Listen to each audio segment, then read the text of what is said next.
আজকে আমি সূরাতুন নিসার দুটি আয়াত শেয়ার করতে চাই। একটি আয়াতে আল্লাহ বলছেন সবার আগে কোন কোন পাপগুলো থেকে আমাদেরকে দূরে থাকা প্রয়োজন। অনেক সময় একজন মুসলিমের জীবনে কাজের অগ্রাধিকার নির্ধারণের ক্ষেত্রে সঠিকভাবে বুঝের অভাব দেখা দেয়।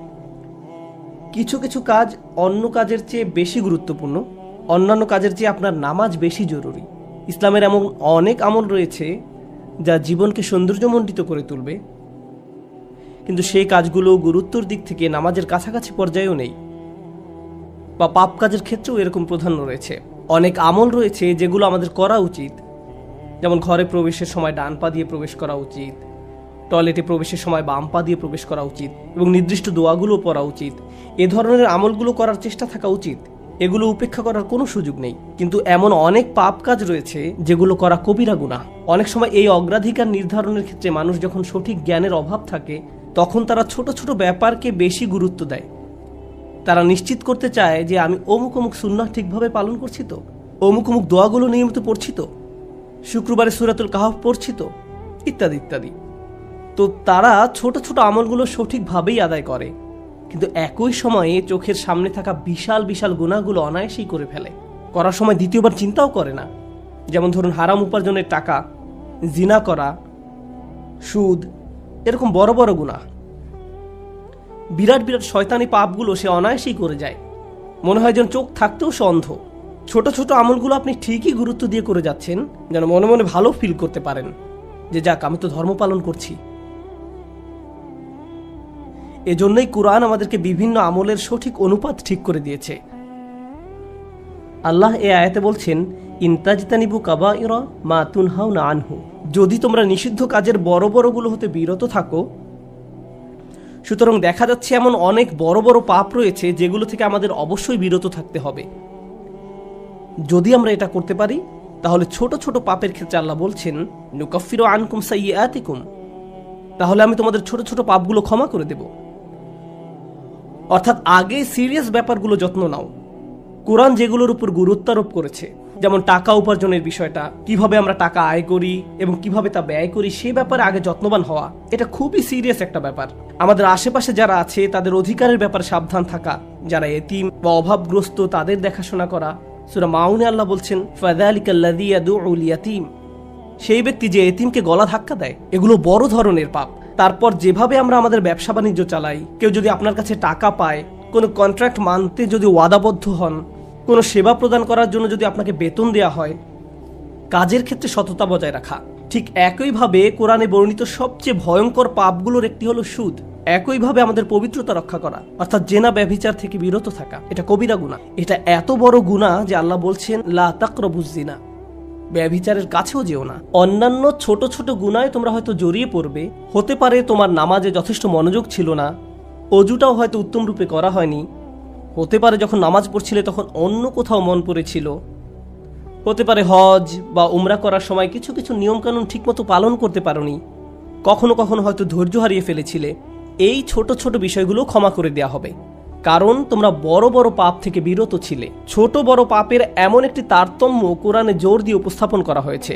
কিন্তু এই আয়াতের যে ব্যাপারটি আমার কাছে বেশ চমৎকার লেগেছে, সেটা শুধু তিনি যে আমাদের পাপগুলো উপেক্ষা করবেন তা নয়, বরং এই পাপগুলোর কথা মনে করে আমরা প্রায় লজ্জিত হয়ে পড়ি। আল্লাহ এর সাথে সাথে আরো যোগ করে বলেন ওয়ানুদখিলুকুম মুদখালান কারিমা, এবং সম্মানজনক স্থানে তোমাদের প্রবেশ করানো হবে। অন্য কথায় ওই ছোট ছোট ত্রুটিগুলোকে উপেক্ষা করে তোমাদেরকে সম্মানিত করা হবে, মর্যাদা দেয়া হবে। আর ওই সব লজ্জাজনক ব্যাপারগুলো তোমাদের রেকর্ড থেকে মুছে ফেলা হবে। তাই যখন তোমরা আল্লাহর সামনে আসবে অপমানিত হবে না, তোমাদের সম্মানজনক স্থানে প্রবেশ করানো হবে। এই আয়াতের আরেকটি ব্যাপারও আমার কাছে বেশ চমৎকার মনে হয়েছে। এই আয়াতের পূর্বের কয়েকটি আয়াতে কিছু কিছু কবিরা গুনাহ নিয়ে কথা বলা হয়েছে, যেমন ব্যবসায় প্রতারণা করা, কাউকে অন্যায়ভাবে হত্যা করা। আর ছোট ছোট পাপ ক্ষমা করে দেওয়ার আয়াতের ঠিক পরের আয়াতে আরও অসাধারণ উপায়ে জীবনের বিভিন্ন বড় বড় পাপে জড়িয়ে পড়ার যে মূল কারণ সেটা বলা হয়েছে। আল্লাহ আযজা ওয়া জাল্লা বলেন ওয়ালা তাতামান্নাউ মা ফাদ্দালাল্লাহু বিহি বা'দাকুম আলা বা'দ, আর তোমরা আকাঙ্ক্ষা করো না এমন সব বিষয়ে যাতে আল্লাহ তাআলা তোমাদের একের উপর অন্যের শ্রেষ্ঠত্ব দান করেছেন। তো আমাদের ক্ষেত্রে যা ঘটে যখন আমরা এমন কাউকে দেখি যে আমাদের চেয়ে বেশি টাকা উপার্জন করে, আমাদের চেয়ে তার চেহারাটাও বেশি সুন্দর, তার গাড়িটাও উত্তম, তার সাংসারিক জীবনটাও প্রশান্তির। কখনো কখনো ভাই বোনের মাঝেও এই হিংসা দেখা দেয়। যেমন আমি বলতে শুনেছি, আমার বোনের গায়ের রং আমার চেয়ে উজ্জ্বল। হিংসা বিভিন্ন প্রকৃতির হতে পারে। কারো ভালো কিছু থাকার কারণে আপনি তাকে ঈর্ষা করতে পারেন, এবং আপনার নিজের সেটা না থাকার কারণ নিয়ে সারাক্ষণ চিন্তা করতে পারেন। আর এই চিন্তা আপনাকে শেষ করে দিতে পারে। এটা ছোট বড় যে কোনো কিছুর জন্য হতে পারে। এটা বস্তুগত বিষয়, যেমন অর্থকড়ি, ঘরবাড়ির জন্য হতে পারে। আবার অবস্তুগত বিষয়, যেমন বাবার ভালোবাসা, মায়ের ভালোবাসার জন্যও হতে পারে। বাবা কেন তাকে এত ভালোবাসে? আমার প্রতি তো এত মনোযোগ দেয় না। মা সবসময় শুধু আমার দোষ দেখেন, তিনি কখনো ওর দোষ দেখেন না। মাঝে মাঝে পিতামাতার আচরণ ব্যাপারটাকে আরো জটিল করে তোলে, কারণ তারা বারবার বলতে থাকেন, কেন তুমি তোমার ভাইয়ের মতো হতে পারো না? ও কত লক্ষ্মী। তাদের এমন আচরণ পরিবারের ভিতরে আরো বেশি হিংসা তৈরি করে। আল্লাহ এখানে বলছেন, অন্যদের যা দেয়া হয়েছে তার জন্য আকাঙ্ক্ষা করো না। আপনি নিজেই তো দেখতে পান যে আপনার চেয়ে ভালো চেহারার মানুষ রয়েছে, আপনার আমার চেয়ে বুদ্ধিমান মানুষও রয়েছে, আমাদের চেয়ে বেশি টাকা কামাই করে এমন লোকজনও রয়েছে। পরিবারে এমন কেউ থাকতে পারে যে আপনার চেয়ে বেশি প্রশংসা লাভ করে। কখনো কখনো হয়তো অন্যায়ভাবে তাদেরকে প্রাধান্য দেওয়া হয়, কিন্তু অনেক ক্ষেত্রে আসল ব্যাপার হলো, আল্লাহ তার জন্য রিজিকের যে দরজা খুলে দিয়েছেন তা তিনি আমার জন্য খুলেননি, তিনি আমার জন্য অন্য দরজা খুলে দিয়েছেন। আমরা অন্য একজনকে যা দেয়া হয়েছে ঠিক সেটাই কামনা করি। আল্লাহ আপনাকে আমাকে অন্য একজনের মতো করে বানাননি। আল্লাহ অন্য মানুষদের জন্য রিজিকের যে দরজা খুলে দিয়েছেন তা হয়তো আমার জন্য দেননি। আমাদের প্রত্যেকেরই রয়েছে জীবিকা উপার্জনের স্বতন্ত্র সুযোগ। আল্লাহর অনুগ্রহ অর্জন করতে হলে আমাদের প্রত্যেককে যে সুযোগ দেওয়া হয়েছে তার আলোকে কঠোর পরিশ্রম করতে হবে, অন্যদের সাথে নিজেকে তুলনা করে নয়। এই আয়াত যে ইতিবাচক বিষয়গুলোর প্রতি জোর দেয় সেটা আলোচনা করার পূর্বে আমি আরেকটা ব্যাপারে কথা বলতে চাই। এই হিংসা কেন অনেকগুলো বড় বড় গুনাহের মূল কারণ? আমাদের জানা মতে রেকর্ড করা ইতিহাসে আল্লাহর বিরুদ্ধে সর্বপ্রথম যে বিদ্রোহ করা হয় তা হলো ইবলিস শয়তানের বিদ্রোহ। আর এই বিদ্রোহের মূল কারণ ছিল হিংসা। সে কেন এত মনোযোগ পাচ্ছে? তাকে তো জাস্ট মাটি দিয়ে তৈরি করা হয়েছে। এভাবেই অবাধ্যতার শুরু। মানুষ পৃথিবীতে আসার পর সর্বপ্রথম যে পাপটি সংঘটিত হয় তা হলো কাবিল কর্তৃক তার ভাই হাবিলের হত্যা। সেটাও ছিল হিংসার কারণে। এই হিংসা এতটাই জঘন্য আর কদাকার হতে পারে যে আপনি যদি ইয়াকুব আলাইহিসসালামের মতো একজন মহান নবীর সন্তানও হয়ে থাকেন, আর আপনার ভাইও যদি হয়ে থাকেন একজন অসাধারণ ছেলে, যে কিনা এখনো নবী না হলেও তার মাঝে নবীর বৈশিষ্ট্য বিদ্যমান রয়েছে, এই হিংসা আপনাকে এতটাই নিয়ন্ত্রণহীন করে দিতে পারে যে আপনি তাকে হত্যা করতে উদ্যত হতে পারেন। আমি যা বোঝাতে চাচ্ছি তা হলো, হিংসা এবং ঈর্ষাকে ছোট করে দেখা উচিত নয়। ব্যাপারটাকে এমন মনে হতে পারে যে এটি আমার আপনার ভিতরে একটা অনুভূতি মাত্র। মূলত হিংসার আরবি শব্দ হলো হাসাদ, আর হাসাদ শব্দের শাব্দিক অর্থ হলো আঁচড়। তারা এটাকে এভাবে বর্ণনা করে, হিংসা হলো মনের ভিতরে একটি চুলকানি। ঠিক শরীরের চামড়ার উপর কোনো পোকামাকড় কামড় দিলে আপনি যেমন চুলকাতে চান, সেরকম এটি যত চুলকাবেন অবস্থা তত খারাপ হবে। আপনার উচিত হলো একে উপেক্ষা করা, এবং এক সময় এটা এমনিতেই ভালো হয়ে যাবে। আপনাকে এটা উপেক্ষা করতে হবে। এটাই হাসাদ। ইমাম হাসান রাদিয়াল্লাহু তাআলা আনহু বলেন, আমি হিংসুকের চেয়ে এমন কোনো অনিষ্টকারী দেখিনি যাকে আসলে বেশি ক্ষতিগ্রস্ত ব্যক্তির মতো দেখায়। সাধারণত কেউ ক্ষতি করলে অন্য একজন তার এই ক্ষতির কারণে ক্ষতিগ্রস্ত হয়, কিন্তু হিংসার ক্ষেত্রে ক্ষতিকারী নিজেই নিজের ক্ষতি করে। সে হিংসা করছে, কিন্তু এই হিংসার কারণে নিজেই নিজের অনিষ্টের শিকার হচ্ছে। আর এই কারণেই সূরা ফালাকে হিংসুকের হিংসা থেকে আমরা আল্লাহর নিকট আশ্রয় প্রার্থনা করি। ওয়া মিন শাররি হাসিদিন ইযা হাসাদ। হিংসুকের অনিষ্ট থেকে যখন সে হিংসা করে, ঠিক সেই মুহূর্তে যখন সে হিংসা করে, এটা খুবই গুরুত্বপূর্ণ একটা ব্যাপার। এই হিংসার কারণে আপনার আমার জীবনে ভয়ঙ্করতম সমস্যা তৈরি হতে পারে।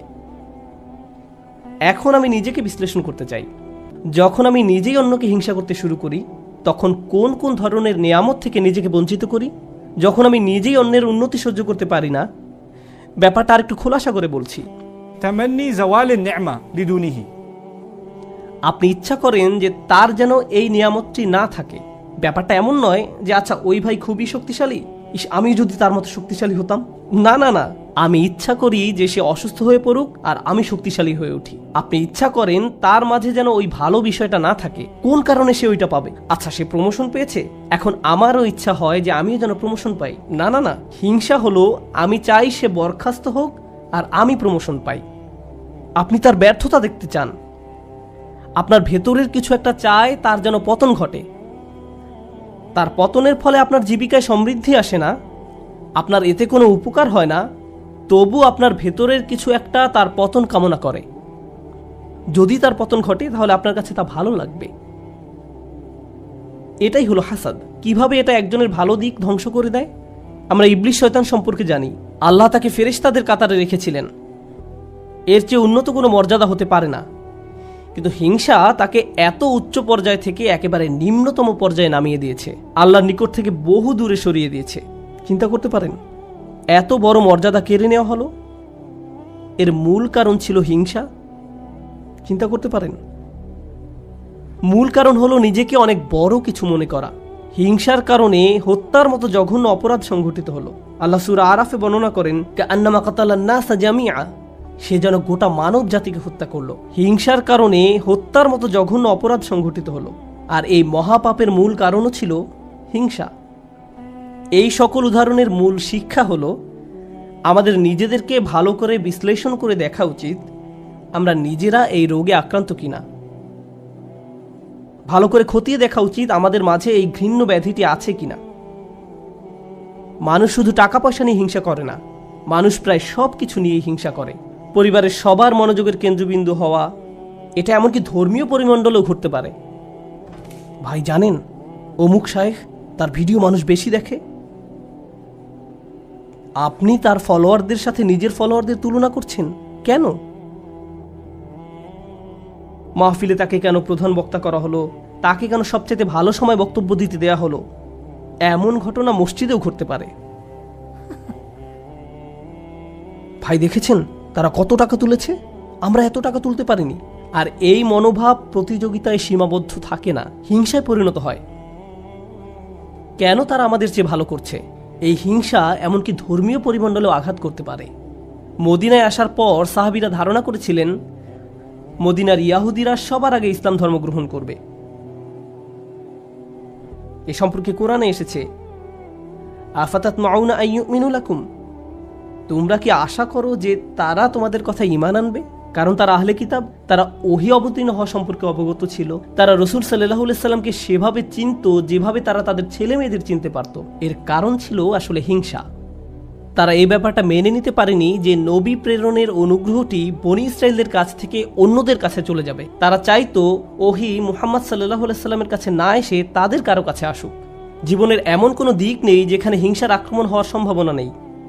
এটা আপনার চাকরি জীবনে প্রভাব ফেলতে পারে, ব্যবসায়িক জীবনে প্রভাব ফেলতে পারে, আপনার পারিবারিক জীবন, ব্যক্তিগত জীবন, ধর্মীয় জীবন, সামাজিক জীবন থেকে শুরু করে জীবনের প্রতিটি ক্ষেত্রে এর প্রভাব পড়তে পারে। সম্প্রতি বিশ্বের বিভিন্ন প্রান্তে ভ্রমণ করার অভিজ্ঞতা থেকে আমি এক নতুন ধরনের হিংসা সম্পর্কে অবগত হয়েছি।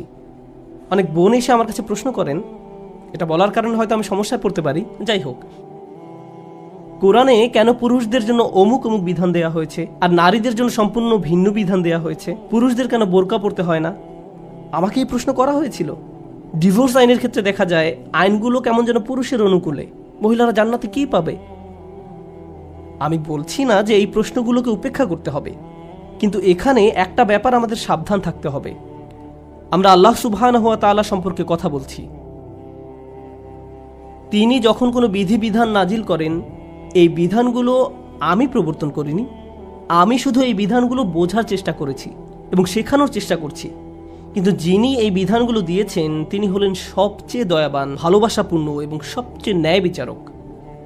যদি এই বিধান নিয়ে আপনার অন্তরে খুঁতখুঁতে ভাব থাকে এবং মনে মনে ভাবেন যে আমার মনে হচ্ছে এখানে ন্যায্য বিধান দেয়া হয়নি, এটা খুবই মারাত্মক একটি সমস্যা। এমনকি আল্লাহ সম্পর্কে এই মনোভাব যে আমাকে ঠকানো হয়েছে, আমাকে তিনি যা দিয়েছেন সেখানে ঠকিয়েছেন, আমাকে পুরোপুরি বুঝতে হবে কেন তিনি আমাকে এটা করতে বলেছেন। একটা ব্যাপারে বলছি, উদাহরণস্বরূপ কেউ যদি আমাকে জিজ্ঞেস করে কেন আল্লাহ মহিলাদেরকে পর্দা করতে বলেছেন, আমার সৎ জবাব হবে আমি জানি না। আমি নিজে নিজে চিন্তা করে হয়তো এই বিধানের কিছু উপকারী দিক তুলে ধরতে পারবো, কিন্তু এই উপকারী দিকগুলো আল্লাহ অবতীর্ণ করেননি। এই উপকারগুলো আমি চিন্তা করে বুঝতে পারলাম, আর আমার এই সাহস নেই যে আমি বলবো যে অমুক অমুক যুক্তির কারণে হিজাব পড়তে হবে, কারণ এই যুক্তিগুলো আল্লাহ অবতীর্ণ করেননি। অনেক সময় আল্লাহ কোনো বিধান নাজিল করেন কিন্তু তার পেছনের কারণ বর্ণনা করেন না। তিনি বলবেন তুমি নিজে নিজে চিন্তা করে দেখো, লাআল্লাকুম তাতাফাক্কারুন লিয়াদাব্বারু আয়াতিহি, কেন এই বিধানগুলো দেয়া হয়েছে তা তোমরা নিজেরা চিন্তা করে খুঁজে নাও।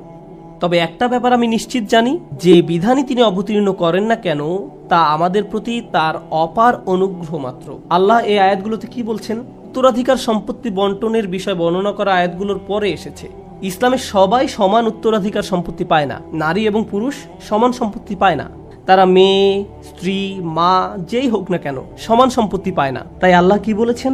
লিররিজালি নাসিবুম মিম্মা ইকতাসাবু ওয়া লিন-নিসাই নাসিবুম মিম্মা ইকতাসাবনা, পুরুষদের জন্য রয়েছে অংশ তারা যা উপার্জন করে তা থেকে, এবং নারীদের জন্য রয়েছে অংশ যা তারা উপার্জন করে তা থেকে। এই আয়াতে মিন অর্থাৎ থেকে এই শব্দের ব্যবহারটি লক্ষ্য করার মতো। এই পৃথিবীতে যত কিছুর জন্য আপনি কাজ করেন তার সবটুকুর ফসল পাবেন না, এর থেকে একটি অংশ পাবেন আর বাকি অংশ পরে পাবেন।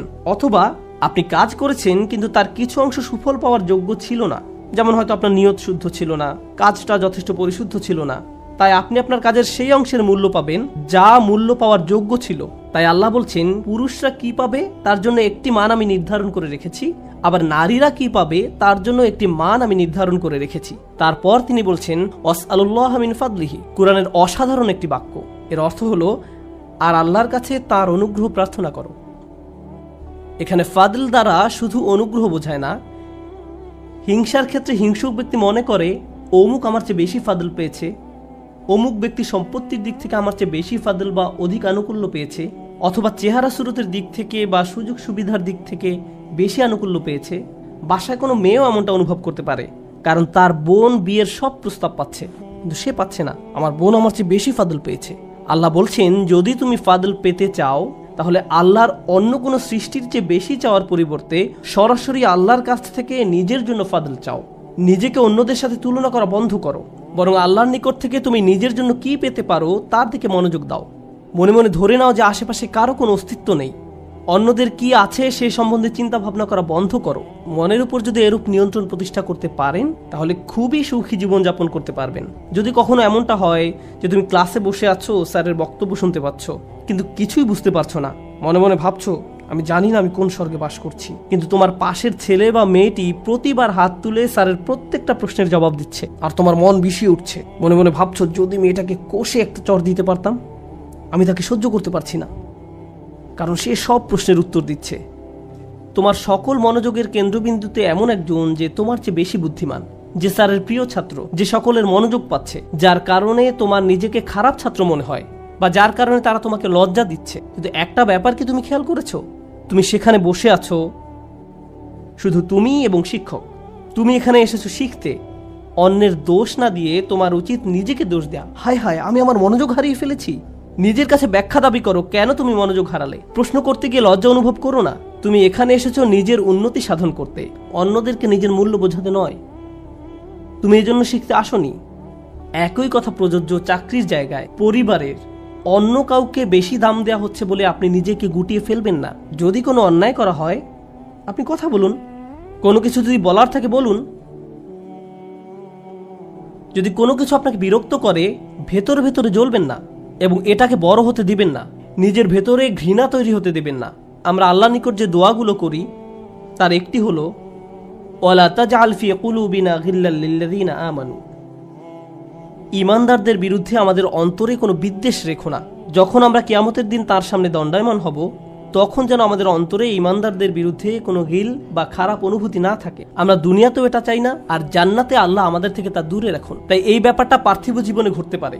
এমন হতে পারে যে কারো বিরুদ্ধে আপনার অন্তরে হিংসার মনোভাব তৈরি হচ্ছে, ও সে তো এই পজিশন পাওয়ার যোগ্য নয়, সে তো অমুক কাজ করার যোগ্য নয়। আপনার অন্তরে যদি এমন অনুভূতি তৈরি না হয় তাহলে সেটা খুবই ভালো। কিন্তু অনেক মানুষ আছে যারা এভাবে চিন্তা করে ওই লোক আমার চেয়ে অনেক বেশি বেতন পায়, সে কেন আমার চেয়ে বেশি বেতন পাবে? তারা কত টাকা বেতন পায় বা না পায় তার সাথে আপনার সম্পর্ক কি? আপনি কি করেন?